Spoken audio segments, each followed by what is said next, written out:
Hello everyone, welcome back. कैसे हैं आप लोग? आशा करते हैं आप लोग बहुत अच्छे होंगे, घर पे होंगे और सेफ होंगे। डियर स्टूडेंट्स, आज के इस वीडियो में हम क्लास 10 एनसीईआरटी मैथ के एक्सरसाइज 4.2 के सलूशन के बारे में डिस्कस करने वाले हैं। डियर स्टूडेंट्स, इसके पहले की वीडियो में हमने एक्सरसाइज 4.2 के इंट्रोडक्शन के बारे में डिस्कस किया था, जिसमें मैंने आपको बताया था किसी भी दिए गए क्वाड्रेटिक इक्वेशन को हम कैसे सॉल्व करते हैं, किसी क्वाड्रेटिक इक्वेशन को सॉल्व करने के कितने मेथड्स होते हैं, जिसमें हमने आपके साथ डिस्कस किया था 3 मेथड्स, जिसमें से पहले के बारे में हमने काफ़ी डिटेल में डिस्कस कर लिया था गुणनखंड विधि के बारे में। और हमने आपको बताया था कि हर एक एक्सरसाइज के पहले आपको एक मेथड सिखाया जाएगा, उसी के हेल्प से आपको एक्सरसाइज को सॉल्व करना होगा।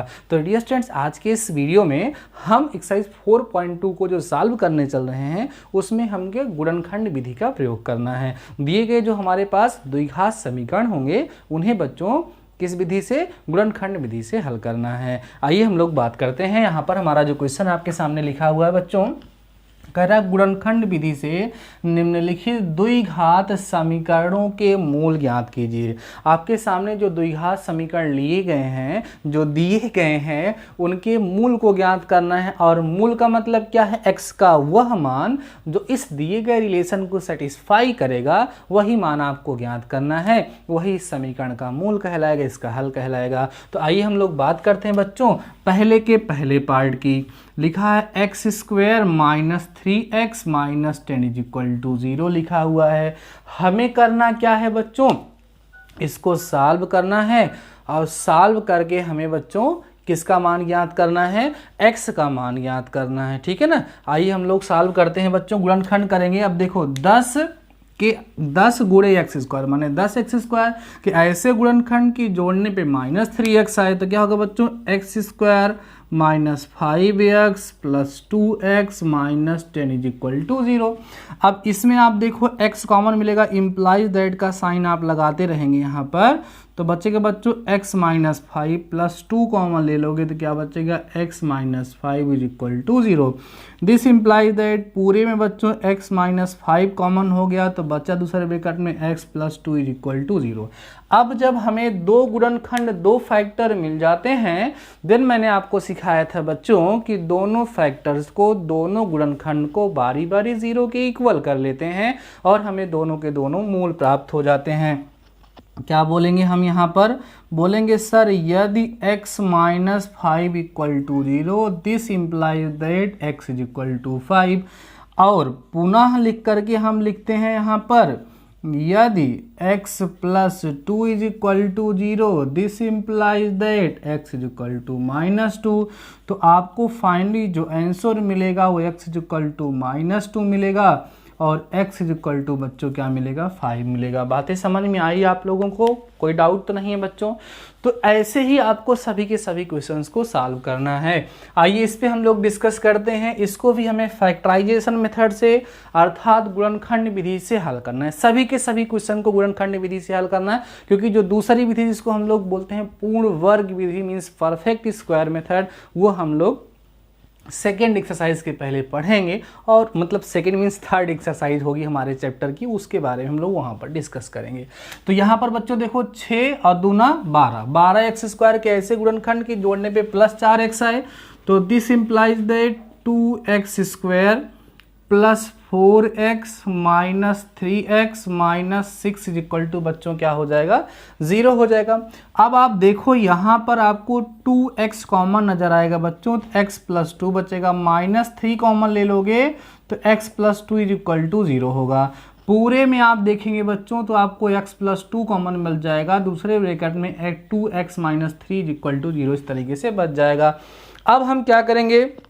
बारी बारी 0 के इक्वल करेंगे और x के मान को ज्ञात करेंगे। अब यहाँ बोलते हैं बच्चों हम लोग क्या कहेंगे? यदि क्या x plus 2 is equal to 0, this implies that x is equal to minus 2। पुनः हम कहेंगे अगर आपका 2x माइनस 3 इक्वल टू 0 होगा बच्चों, तो 2x इज इक्वल टू 3 होगा, और x इज इक्वल टू आपको 3/2 मिल जाएगा। फाइनली जो आपको आंसर मिलेगा वो x is equal to minus 2 मिलेगा। ठीक है, माइनस 2 मिलेगा और बच्चों 3/2 मिलेगा। इस तरीके से दो आंसर आपको यहाँ से मिल जाएंगे। समझ में आ रही होंगी बातें? कुछ खास नहीं करना है। क्लास 9th में भी आप लोग गुणनखंड करते आए हैं वहाँ पर भी आप लोग गुणनखंड करते थे, तो कुछ खास नया नहीं है। बस एक स्टेप यहाँ पर, एक स्टेप क्या, कुछ भी नहीं बढ़ा है भाई। जब हम किसी द्विघात बहुपद के शून्य को ज्ञात करते हैं तब भी तो उसको 0 के बराबर करके ऐसे ही तो गुणनखंड करते हैं और गुणनखंड करके x का मान ज्ञात करते हैं। वही काम हम लोग यहाँ पर भी कर रहे हैं। आइए नेक्स्ट क्वेश्चन के बारे में हम लोग डिस्कस कर लेते हैं बच्चों। उसके पहले आप लोग इसको नोट कर लीजिए, नहीं तो हम कभी भी इसको मिटा सकते हैं जब हमको प्रॉब्लम होगी, तो स्क्रीनशॉट ले लीजिए, ठीक है। आइए थर्ड पार्ट के बारे में बच्चों डिस्कस करते हैं।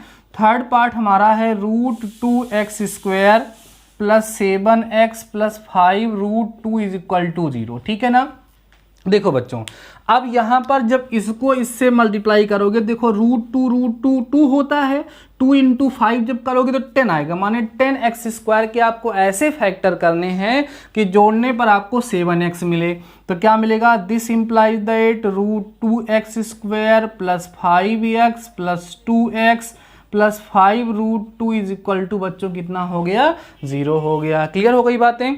अब हम लोग क्या करेंगे, देखो इसमें आप x कॉमन ले लो तो बचेगा √2x प्लस 5 बचेगा, और प्लस यहाँ बच्चों √2 कॉमन ले लो तो बचेगा √2x plus 5 is equal to 0 हो जाएगा। क्लियर है।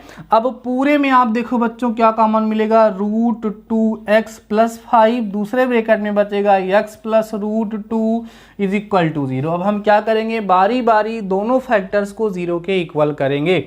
हम क्या बोलेंगे यहाँ पर, कहेंगे यदि √2x plus 5 is equal to 0 तो √2x is equal to -5, x is equal to -5/√2। पुनः क्या कहेंगे, पुनः x प्लस √2 इक्वल टू 0 करोगे तो x इज इक्वल टू -√2, तो दो आंसर आपको मिल जाएगा, x is equal to -√2 and x is equal to -5/√2। Clear है बातें। इस तरीके से हमने आपको 3 पार्ट इसका सॉल्व करा दिया। बच्चों की वीडियो को पास करके इतने को नोट कर लीजिए, देन हम 4th और 5th पार्ट भी आपके साथ डिस्कस कर लेते हैं। So before that pass the video and note down. तो आइए बच्चों हम लोग डिस्कस कर लेते हैं 4th और 5th पार्ट को भी, जिससे हमारी ये एक्सरसाइज का फर्स्ट क्वेश्चन कंप्लीट हो जाएगा। आइए 4th पार्ट को हम देखते हैं बच्चों, क्या लिखा हुआ है, 2x² minus x plus 1/8 is equal to 0। सबसे पहले इसको सिंप्लीफाई कर लो, ax² plus bx plus c is equal to 0 के फॉर्म में इसको हम लोग कन्वर्ट कर लेंगे, उसके बाद तब इसको हम सॉल्व करना स्टार्ट करेंगे। ठीक है बच्चों, एलसीएम लोगे तो इसका एलसीएम 8 आएगा, तो यहाँ पे हो जाएगा 16x² minus 8x plus 1 is equal to 0। 8 को क्रॉस मल्टीप्लाई करा दो बच्चों, आपको मिल जाएगा यहाँ से 16x² minus 8x plus 1 is equal to 0। अब इसको फैक्टराइज करो या डायरेक्ट भी इसको अब लिख सकते हो, बट मैं फैक्टराइज करा के दिखाता हूँ। मिलेगा 16x², ठीक है, इसके फैक्टर -4x कर लो और -4x कर लो प्लस 1 इक्वल टू 0। फैक्टराइजेशन हो गया, गुणनखंड हो गया। ठीक बच्चों, अब इसमें से आप देखो 4x कॉमन ले लो बच्चों, तो आपको यहाँ से 4x कॉमन लेने के बाद 4x माइनस 1 बचेगा, यहाँ -1 कॉमन ले लो तो 4x माइनस 1 इक्वल टू 0 होगा। पूरे में आपको 4x माइनस 1 बचेगा और यहाँ पर भी 4x माइनस 1 इक्वल टू 0 बचेगा। ठीक है, अब हम बारी बारी दोनों गुणनखंडों को 0 के बराबर करेंगे। हम बोलेंगे यदि 4x माइनस 1 इक्वल टू 0 तो 4x is equal to 1, this implies that x is equal to 1/4 हो जाएगा। अगेन दूसरा गुणनखंड भी पकड़ लो, सेम ही है बट लिखो, यदि फिर से लिखेंगे 4x minus 1 equal to 0, 4x is equal to 1, x is equal to 1/4। यहाँ पर जो आप आंसर लिखोगे बच्चों वो क्या लिखोगे समझ लो, x is equal to 1/4 comma 1/4 means दोनों के दोनों आंसर वही होंगे। दोनों आंसर क्या होंगे बच्चों, वही होंगे। कई सारी कंडीशंस आप लोगों को ऐसे मिलेगी कि जहां पर किसी भी द्विघात समीकरण के रूट्स आपस में इक्वल होते हैं। अभी आगे चल के ऐसे कंसेप्ट के बारे में हम और भी डिटेल से डिस्कस करेंगे। अभी आप जानते रहिए कि हाँ ऐसा होता है, रूट्स इक्वल हो सकते हैं, दोनों रूट्स इक्वल हो सकते हैं। उसका रीजन क्या है बच्चों, देखो ध्यान से, ये 4x माइनस 1 का होल स्क्वायर है ना, वही मैं कह रहा था, मैं चाहता था इसको डायरेक्ट भी सॉल्व कर सकता था। कैसे कर सकते थे, नेक्स्ट क्वेश्चन को हम आपको दोनों मेथड से सॉल्व करके दिखाते हैं, क्योंकि उसमें भी यही वाला कंसेप्ट यूज होने वाला है। तो उसको हम गुणनखंड करके भी दिखाएंगे और बच्चों साथ ही साथ उसको हम यहाँ पर पूर्ण वर्ग विधि या कह सकते हैं सर्वसंख्या का प्रयोग करके भी आपको हल करके दिखाएंगे। देखिएगा क्वेश्चन क्या है हमारा, लिखा बच्चों 100x square minus 20x plus 1 equal to 0। पहले गुणनखंड करो। देखो 100x स्क्वायर के ऐसे गुणनखंड के जोड़ने पे माइनस 20x है और गुणा करने पे 100x स्क्वायर है, तो सिंपल सा फैक्टराइजेशन इसका जो होगा बच्चों वो हो जाएगा 100x स्क्वायर माइनस 10x, ठीक है, प्लस 1 इक्वल टू 0। अब आप देखोगे पूरे में 10x कॉमन हो जाएगा तो बचेगा 10x माइनस 1, यहाँ माइनस 1 कॉमन ले लो तो यहाँ पर बचेगा बच्चों 10x माइनस 1। क्लियर है बातें?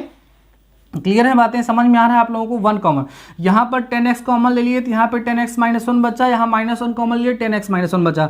अब पूरे में करोगे देखो बच्चों 10x माइनस 1 एक ब्रैकेट में, दूसरे ब्रैकेट में भी आपको 10x माइनस 1 ही मिलेगा। अब बारी बारी इक्वल करोगे 0 के, ठीक है। यदि 10x माइनस 1 इक्वल टू 0 तो बच्चों आपको 10x इज इक्वल टू 1 मिलेगा, then x is equal to 1/10 मिलेगा। फिर करोगे पुनः आप 10x माइनस 1 इक्वल टू 0 करोगे तो 10x इज इक्वल टू 1 आएगा, तो x इज इक्वल टू 1/10 आएगा। मीन्स इसमें भी जो वैल्यू आ रही है वो दोनों क्या आ रही है बच्चों, सेम आ रही, क्योंकि ये भी जो है 10x माइनस 1 के होल स्क्वायर की सर्वसंख्या आइडेंटिटी ही आपके सामने लिखी हुई है। ठीक है, आइए इसको और तरीके से सॉल्व करते हैं। जैसे लिखा बच्चों 100x square minus 20x plus 1 equal to 0। देखो ध्यान से बच्चों, इसको हम 10x का होल स्क्वायर लिख सकते हैं, क्या लिख सकते हैं?